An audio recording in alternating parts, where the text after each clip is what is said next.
All right, here's a quick video by me just trying to explain last week's work. Here is a review of the notes that was put at the end of the PowerPoint notes. Those are much better, have a lot more detail, but these are what I'm going to look at to go over quickly.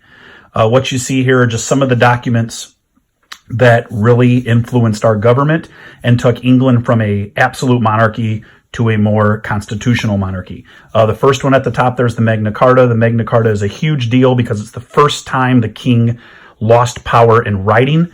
Anytime you lose power in writing, it's much harder to take away. He signed off some of his power to his vassals, which were the rich landowners that he had asked, or that past kings had asked to help run England. And these guys eventually realized, no, hey, we got a little bit of power. Why don't we get some more? And they fought the king. The king finally signed away his rights, where now he had to ask the vassals for their permission to tax the people. Regular people like us still didn't have any rights, really. We believed we had the rights of Englishmen, but if a king wanted to take them away, he could, since he was an absolute monarch. But here, for the first time, the king has given up a little bit of his power and told the rich guys, I'll let you have a say in if we raise taxes on the people. Through the years, these rich guys start to come together into a building called Parliament. It's really just a place where the rich landowners that help him run the country and the other rich landowners that don't just sit and discuss issues. And eventually those rich guys decided maybe we should try to take even more power from the king. And so they do that in 1628 with the Petition of Right. The Petition of Right is a document where they could now, the king was still an absolute monarch. He could do what he wanted, so he really didn't follow the Magna Carta all the time. But eventually they got to where they said, hey, you know what? We've got the money. When taxes are raised, the parliament would hold on to the money. And they told the king, if you want money to build a castle, to go to war, to do whatever you want with it, we're not going to give you that money unless you start letting us actually have a say in should taxes be raised. This is called the power of the purse. It's one of the big things that came from the Petition of Right. The king now had to officially get Parliament's okay to raise taxes. This is kind of the beginning, you could say here, of the constitutional monarchy. This is kind of the start of the end of the absolute monarchy. Now, if you wanted to say when was the actual start of the end of the absolute monarchy, probably the Magna Carta. But this is when you could say it's really becoming a constitutional monarchy. He has to get the parliament's permission or he doesn't get money.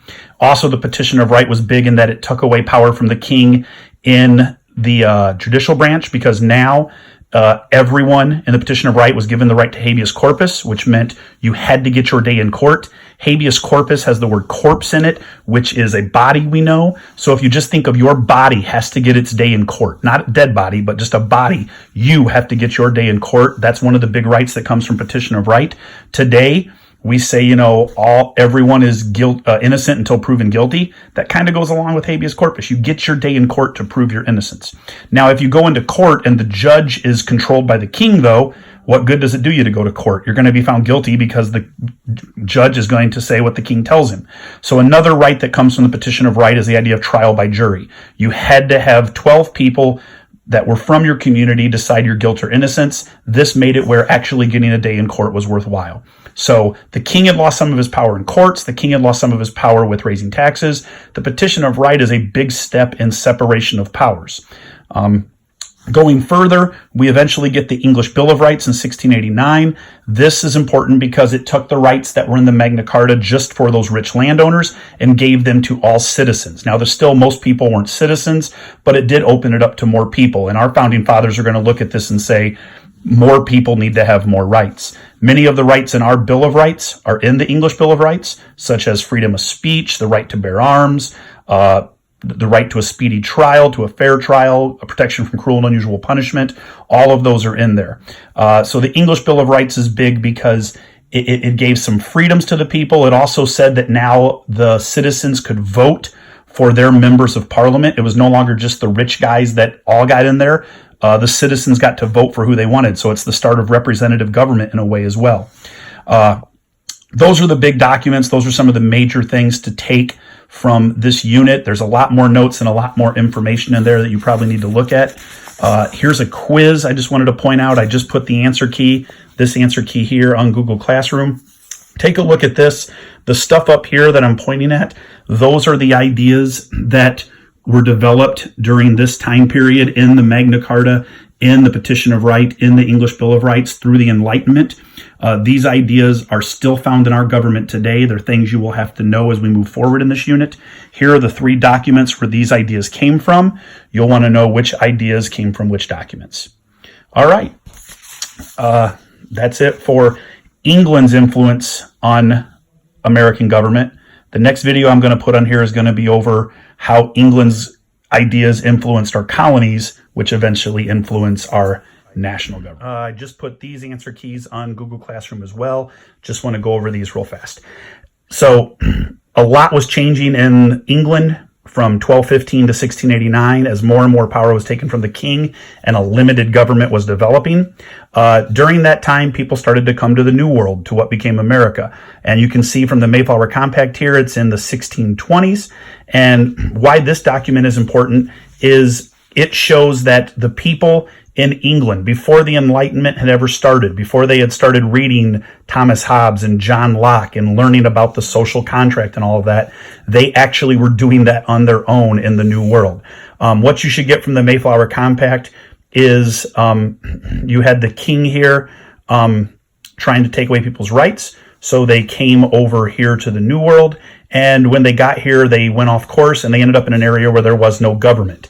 Therefore, they were stepping into a state of nature. It was necessary for them to make this document or there would have been no government and it would have been every man against every man. This was in the fall, winter was coming, people would have died. So this just shows that people realized, even without knowing it, that there wasn't divine right. Some almighty being didn't whisper in anybody's ear, you get to be the king. They needed to give up some of their freedom to a leader to lead them through hard times. So the Mayflower Compact's important. It's the first example of a social contract in the New World. It is definitely a social contract. If you read the part there in blue, it's word for word what a social contract is that we've talked about back when we actually were in school. It just says that they are going to create a government for the betterment of the people, and they're going to give up some of their power to get this government. So the Mayflower Compact is important. It just shows that people realized they needed a government. Going to the Virginia House of Burgesses, what this shows us here is even earlier than the Mayflower Compact, the colonies that were set up here started to do some things differently than they were doing back in England. Here, the people were getting to vote for their leaders in Parliament, or not Parliament, I guess, but vote for their leaders in the Virginia Representative House, which means we were voting for representatives earlier than they were in England. So it shows that the people here who were English, who were following the English government, who were following the Magna Carta and would eventually follow the Petition of Right and the English Bill of Rights, these people actually were starting to go a little bit faster in terms of trying to give the people more rights. And this is just going to be something that's important because we're going to see that our founding fathers, our colonists, are going to start to want more and more from their government. Some of the interesting things in here is it just says that, during elections, people were allowed to, they gave people free alcoholic beverages to get them to vote. They had big parties. It makes us kind of question, when we talked about voting and how could we improve our voting numbers, is that something that we should try? They were doing it back in the 1619s. This section here with the fill-in notes, mainly what you get from this, you can see down here all the ideas we just had from England. That's mainly what it's talking about. One of the big things that comes from this section is here towards the end, down at the bottom of the second page and up here at the top of this one, is that in the colonies, voting it was a little more representative here in England. More people were allowed to vote, and that was because land was more freely available. In England, it's a small country, and it's been around forever. The rich guys owned all the land. If you were an everyday farmer, a sharecropper, someone like that, you were never going to be able to own land, which meant you would never be a citizen, you would never have rights. Whereas if you came to the New World, land was pretty much readily available. So everybody that came here, so long as they could work 50 acres of land, they were going to gain the right to vote. People were coming here and gaining rights that they never had. This was a much more representative land. More people could be citizens. More people could vote. That meant our government was becoming much more democratic. This is going to lead to more people wanting more rights, and it's going to lead eventually to us wanting to break away when we feel we're not being treated fairly. Something here on this page also, the way we elected leaders from districts was different than they did back in England. It meant your leader was going to know more of what you needed. We were going to have elections more frequently, so there was more of a chance for the people to speak through their vote of whether they liked or disliked government.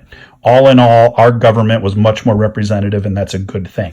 Though there is a section in here, right in this part here, where it talks about how women were not allowed to vote. We had slavery, poor servants, indentured servants weren't allowed to vote.